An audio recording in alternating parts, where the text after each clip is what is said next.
foreign policy. As Secretary Kerry, as our special presidential envoy for climate, with him, the world knows how serious I am about by appointing one of America's most distinguished statesmen and one of my closest friends speaking for America on one of the most pressing threats of our time.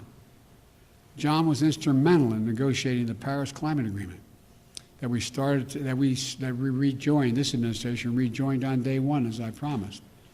And today's executive order will help strengthen that commitment by working with other nations to support the most vulnerable to the impact of climate change and to increase our collective resilience. That includes a summit of world leaders that I'll convene to address this climate crisis on Earth Day this year, in order to establish a new effort to integrate the security implications of climate change as part of our national security and risk assessment and analysis will also be included. With this executive order, environmental justice will be at the center of all we do addressing the disproportionate health and environmental and economic impacts on communities of color, so-called fence line communities, especially those communities, brown, black, Native American, poor whites. It's hard, the hard-hit areas like Cancer Alley in Louisiana, or the Route 9 corridor in the state of Delaware. That's why we're going to work to make sure that they receive 40% of the benefits of key federal investments in clean energy, clean water, and wastewater infrastructure. Lifting up these communities makes us all stronger as a nation and increases the health of everybody. Finally, as with our fight against COVID-19, we will listen to the science and protect the integrity of our federal response to the climate crisis. Earlier this month, I nominated Dr. Eric Lander, a brilliant scientist who is here today to be the director of the Office of Science and Technology. I also nominated another brilliant scientist, Dr. Frances Arnold and Dr. Maria Zuber, to co-chair the President's Council of Advisors on Science and Technology, so-called PCAST, that President Eisenhower started 6 weeks after the launch of Sputnik.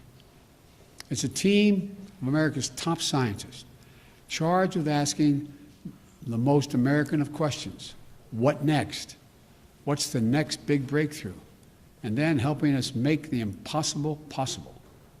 Today, I'm signing a presidential memorandum making it clear that we will protect our world-class scientists from political interference and ensure they can think, research, and speak freely and directly to me, the Vice President, and the American people.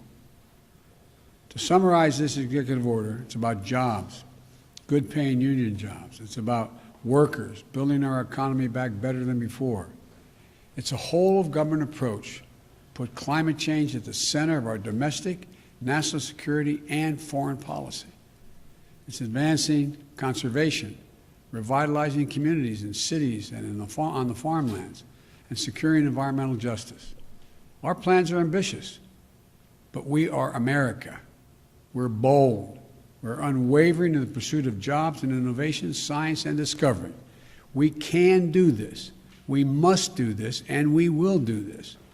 I'm now going to sign the executive order to meet the climate crisis with American jobs and American ingenuity. And I want to thank you all. I'm going to go over and sign that now.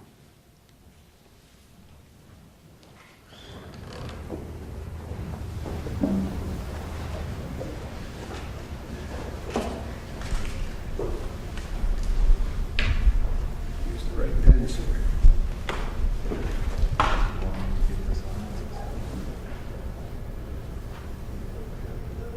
The first order I'm signing is tackling the climate crisis at home and abroad.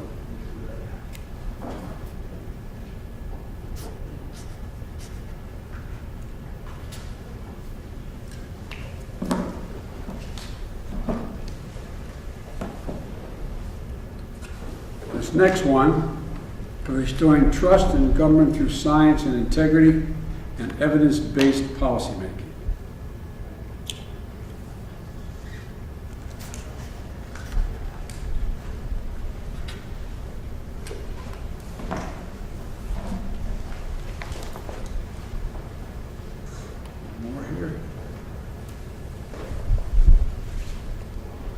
And this last one is the President's Council on Advisors on Science and Technology establishment.